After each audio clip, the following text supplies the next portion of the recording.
Hey everyone, it's Suzi here, and today we're playing Watcher of Realms. For today's video, we're gonna do a little bit of a guide, I guess, on Sun Wukong. We're gonna take a look at an official guide, for real, for real.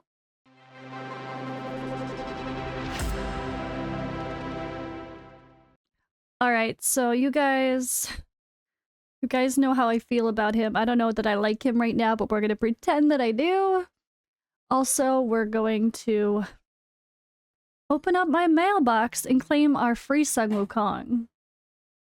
You guys know what I mean, right? Maybe. So let's start off before we get into the guide side of this and a deeper explanation of something. You guys know I like to do stuff a little bit different. I like to show all the content in the terms of maybe the stuff that other people don't post. But before that, we have a free Sun Wukong dupe.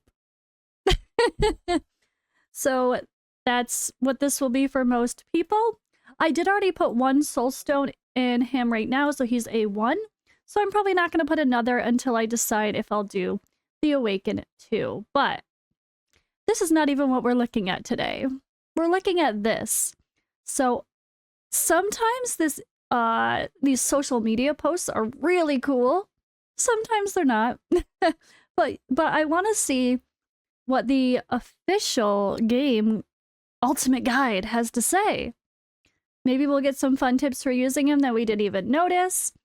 Maybe we will disagree and be like, what are they even talking about? Well, let's find out. Alright, Sun Wukong is a dual faction fighter with summons, multi-strike hits, and stuns, excelling especially in boss fights. Alright, Golden Cudgel Strike. His basic attack has a 25% chance to deal 20% damage and inflict stun. If the enemy is immune to stun when triggered, it instead deals extra 250% damage one time. So the skill explanation. Each basic attack has a chance to trigger his talent and deal increased damage. Sun Wukong is part of the Nightmare faction, which gives him an extra chance to trigger another basic attack and increase his attack speed, allowing him to trigger the skill more frequently. So yeah, TLDR right away is you can tell that attack speed is going to be very important for his kit. Alright, Golden Glare. When the hero triggers Golden Cudgel Strike, he gains 1 stack of Sunder. The ultimate consumes full stacks of Sunder, enabling the hero to ignore 60% of the target's defense for 20 seconds. It's a lot. So the explanation. Each trigger of Golden Cudgel Strike applies to Sun Wukong's 1 stack of Sunder. Sunder can stack up to 5 times. Using the ultimate at full stacks consumes all Sunder attacks.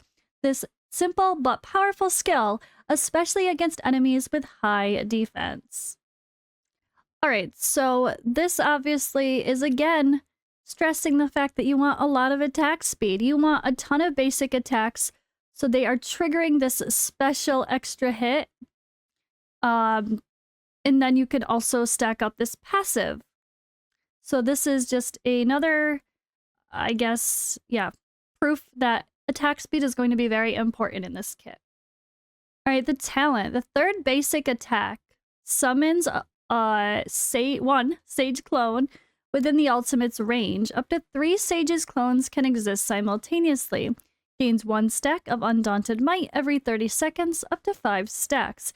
If summoning a Sage's clone is not possible or there are already 3 clones, the third basic attack will instead increase the hero's attack by 20% for 15 seconds.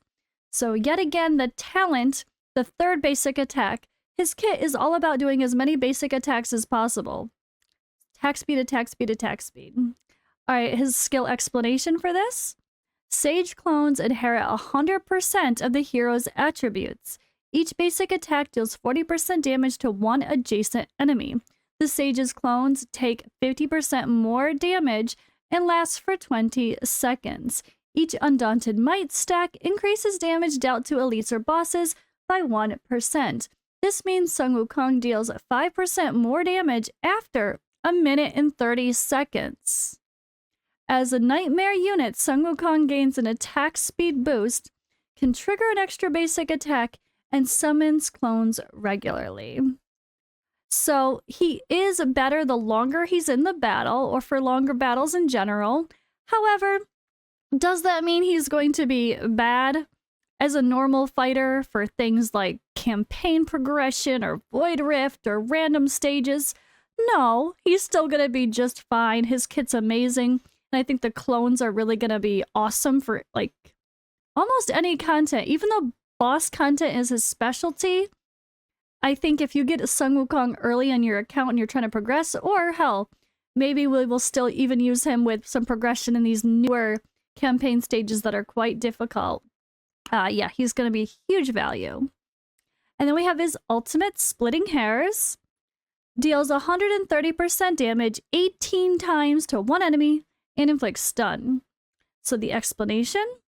He summons multiple clones and each of them attack the target alongside Sun Wukong. His ultimate skill costs 600 rage, which is relatively low and can be activated very often. The range of the ultimate skill is also enhanced when activated. So great rage regen, and rage regen will be important to have as well, but that's pretty easy to throw a little on him. Plus, you're more than likely going to be using him with heroes that boost our rage regen, like Elowin, Laya, Hollow, or if you do any sort of strats with the Laurel, I think you're going to be pretty good to go to use this ultimate a lot. Definitely sounds very OP, and the awakenings make it even more crazy. So the overall conclusion about the skills.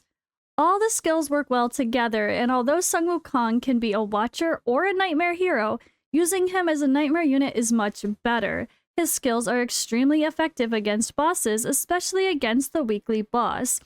Thanks to his skills, Sun Wukong ignores defense, inflicts stun, increases attack, and boosts your damage against bosses and elite enemies. Everything you need against the weekly boss. It's so funny they never call things like what they're called in the game. Titanic Ruins. Alright, Sun Wukong's Awakenings.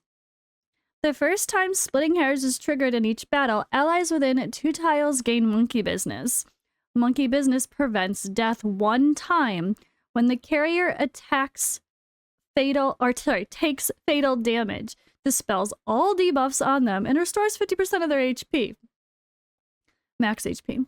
This very strong awaken, especially in weekly boss fight. However, it can only be triggered once per battle. His Awaken 2 is plus 300 attack, which is, as they say, standard awaken that most heroes have.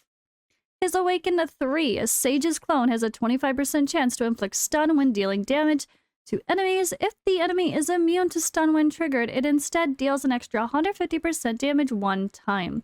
If the hero has Golden Glare, he will also gain 1 stack of Sunder.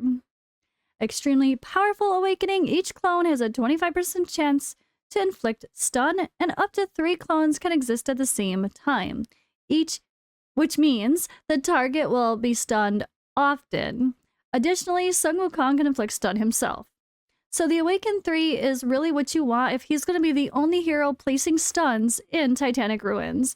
Personally, I was using him alongside of another, and I still wasn't enough, only at Awaken 1. So maybe I am regretting crunching that Silas to not be able to get my Sun Wukong to Awaken 3 right now. I really hope I get another Soul Stone besides the free one soon, because I could only have him Awaken 2. But again, I don't know how often we're going to get those reset tokens, and I'd rather save it for something that feels... I mean, this is very impactful, but I'm not stressing. I think I can get to where I need to get personally, with just a little bit of tweaking and better timings for my ultimates. Alright, let's go on to Awaken 4. Penetration plus 8%. A good awakening against enemies with high defense, but a noticeable damage boost. Or not a noticeable damage boost. Really? Why would you say that's just bad? That's funny. Alright, increases the damage instances of Splitting Hairs by 18 onto the Awaken 5. And raises Undaunted Might's stat cap by 25. After using Splitting Hairs, Golden Cudgel Strike trigger chance increases by 35% for 12 seconds. Yeah, he just attacks 18 times, then attacks 18 more times with his Awaken 5. It's crazy. Best Awakening doubles the number of hits on the ultimate, and Sun Wukong can have up to 25 stacks of Undaunted Might, which means he'll deal 25% more damage against bosses and elites. Yeah, his Awaken 3 and Awaken 5 are crazy. Alright, Sun Wukong's performance. His works very well in daily and weekly boss fights. His kit is perfectly designed for the Titanic Ruins. He has enough stuns, deals extra damage against bosses with Awakening 1. He can dispel debuffs once. Additionally, Sun Wukong's ultimate works in single target arena. He can be placed behind the tank, making him usable in GVG content. Usage tips for his position. For Sun Wukong to summon his clones, there must be available tiles. Clones can only be summoned within the range of Sun Wukong's ultimate. However, if there are no available tiles, the clones cannot appear. Clones can appear even in places where heroes cannot be placed, as long as the tiles are within the ultimate's range. For example, when fighting the Guild Dragon, Drake's Chasm. Do they not know the names of their game? Thanks. The 2 ground tiles in the upper left and upper right corners cannot be occupied by heroes, but monkey clones can still be summoned in those tiles, just like the guards summoned by Wailing Skull artifact. Alright, also, if Sun Wukong is equipped with Wailing Skull, the guards summoned by the skull can also occupy tiles, so it's necessary to have 4 ground tiles available. 1 for the guards and 3 for the clones. Final conclusion. His kit is perfectly designed for the weekly boss, Titanic Ruins. He dominates in this mode. His awakens are amazing and perfectly fit with his kit. Sun Wukong's clones can be supported by other summon heroes such as Anora or Beelzebub. And as a dual faction hero, he can be played as either a Watcher or a Nightmare hero, but better results come with the Nightmare Lord. One piece of information at the end. His clones don't have any block, so enemies can pass through them. Alright guys, let me know what you think about this little overview. I think it was pretty good. I really love this type of content, as even though it's not like, okay, here is me showing him in a bunch of battles, it gets you thinking, right? It reminds you, okay, I haven't built mine well yet. You know what? Did I build enough attack speed on mine? I don't know. I want to go check. It might make you think differently about the sets. Just, I feel like whenever this sort of content comes out, like new content, and there's stuff that people are talking about that is big hype, it's kind of fun to hear different perspectives about the same thing, because it might just trigger different ideas for how you're going to use them, how you're going to gear them, whatever. And this was a nice, simple guide that definitely helps his kit stay fresh in my memory. And the more I reread the kit, the better you're going to be equipped to use him properly in battle as well. So nice, simple guide. I like the details. I like the afterthoughts for everything as well. Hope you guys like this as well. And yeah, I'll see you in the next video.